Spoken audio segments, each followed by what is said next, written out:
Assalamualaikum warahmatullahi wabarakatuh. Kali ini saya ingin sharing dengan teman-teman tentang keutamaan dan keajaiban di dalam zikrullah ataupun zikir kepada Allah Subhanahu wa taala.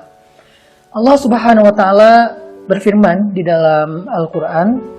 Di dalam ayat tersebut Allah Subhanahu wa taala menjelaskan tentang ciri orang-orang yang cerdas atau disebut dengan istilah ulul albab. Ulul albab itu artinya orang yang memiliki pikiran yang cerdas, perasaan yang peka, dan hati yang lembut. Sehingga Allah Subhanahu wa taala memberikan mereka gelar dengan nama ulul albab. Nah, apa ciri-ciri orang yang ulul albab ini? Orang yang peka, orang yang hatinya halus atau lembut, orang yang pikirannya cerdas ataupun brilian. Siapa mereka? Apa ciri-ciri mereka? Ternyata salah satu di antara ciri-ciri mereka adalah yadhkurunallah. Mereka selalu mengingat Allah. Selalu mengingat Allah yang Allah istilahkan dalam keadaan qiyaman wa qu'udan wa ala junubihim.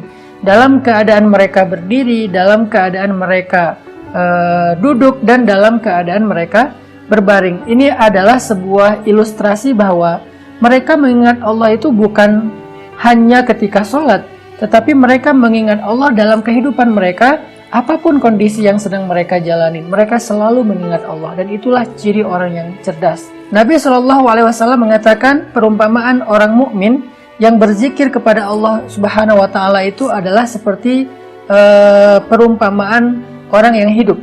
Sedangkan orang yang tidak mengingat Allah atau berzikir kepada Allah itu seperti orang yang mati. Artinya kehidupan hati seseorang, jiwa seseorang itu ada di dalam zikrullah. Sehingga bisa dikatakan hati yang tidak pernah berzikir, jiwa yang tidak pernah mengingat Allah, pikiran yang tidak pernah mengingat Allah, itu seperti jasad tanpa nyawa. Jasad tanpa nyawa maka disebut dengan mayit dan tidak berharga.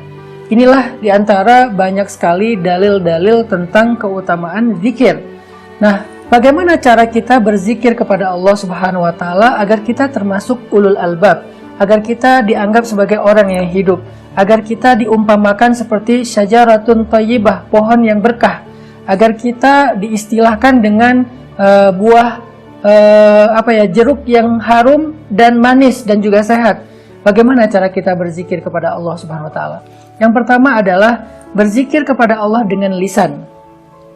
Berzikir kepada Allah dengan lisan itu artinya kita selalu mengawali segala sesuatu dalam kehidupan kita dengan menyebut nama Allah. Itu zikir lisan kita yang paling gampang. Minimal kita bilang bismillah.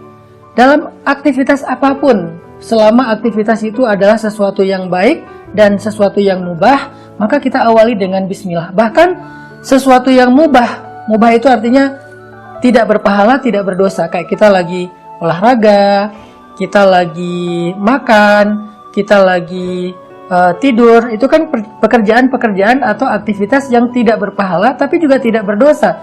Ketika kita melakukannya dengan menyebut nama Allah di awal, maka semua itu bernilai ibadah di sisi Allah Subhanahu wa taala. Bayangin teman-teman berangkat tidur tapi tidurnya bernilai ibadah. Teman-teman makannya bernilai ibadah. Teman-teman jalan keluar rumah, berangkat ke tempat kerja dan seterusnya, bahkan sekedar nongkrong bareng dengan gengnya, bareng dengan bestinya, kalau diawali dengan bismillah, menyebut nama Allah atau mention Allah, maka semua itu akan bernilai pahala dan ibadah di sisi Allah Subhanahu wa taala.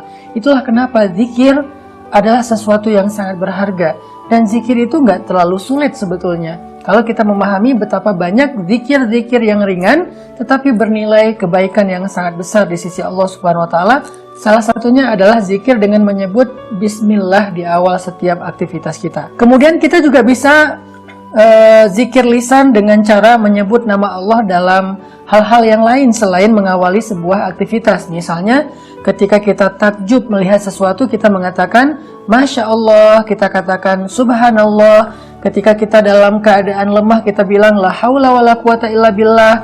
Ketika kita ngerasa sendiri, kita bilang Hasbiyallah wa ni'mal wakil.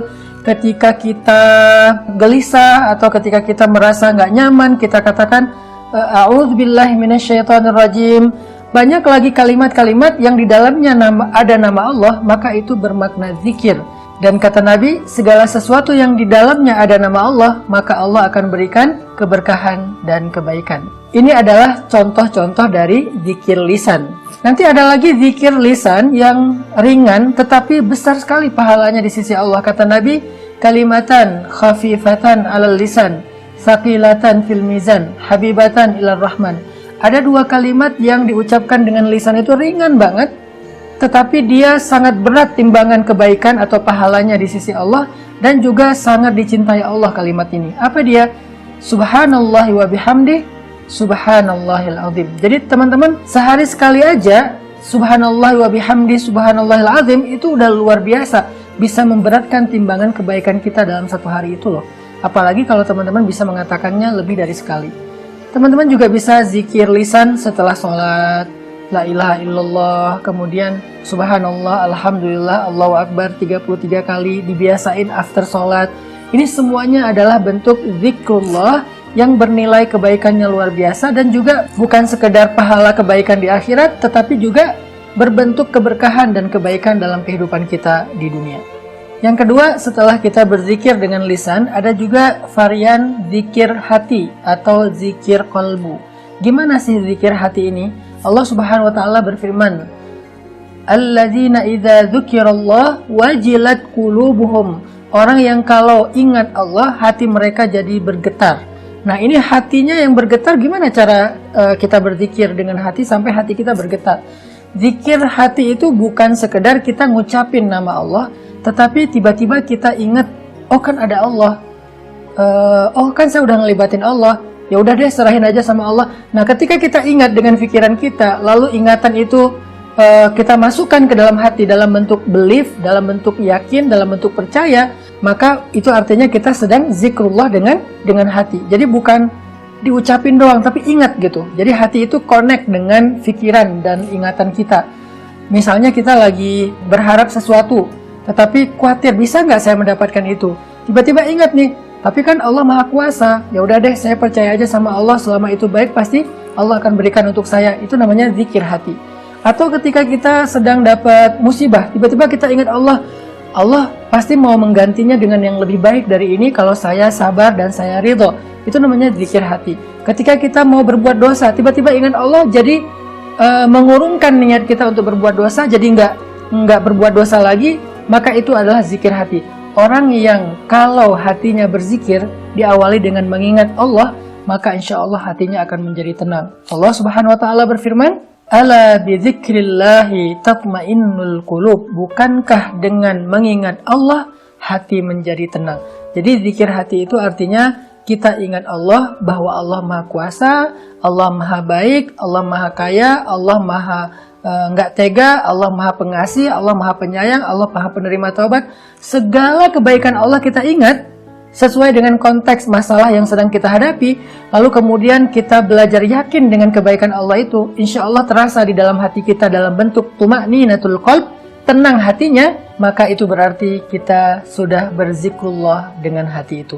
Semoga dengan dua bentuk zikir ini kita bisa mulai menjalankannya sedikit demi sedikit dalam kehidupan kita. Mulai dari zikir lisan, sebutkan nama Allah dalam segala aktivitas kita, sebutkan nama Allah dalam setiap ekspresi kita, takjub, sedih, senang, happy, segala macam, sebutkan nama Allah di dalamnya.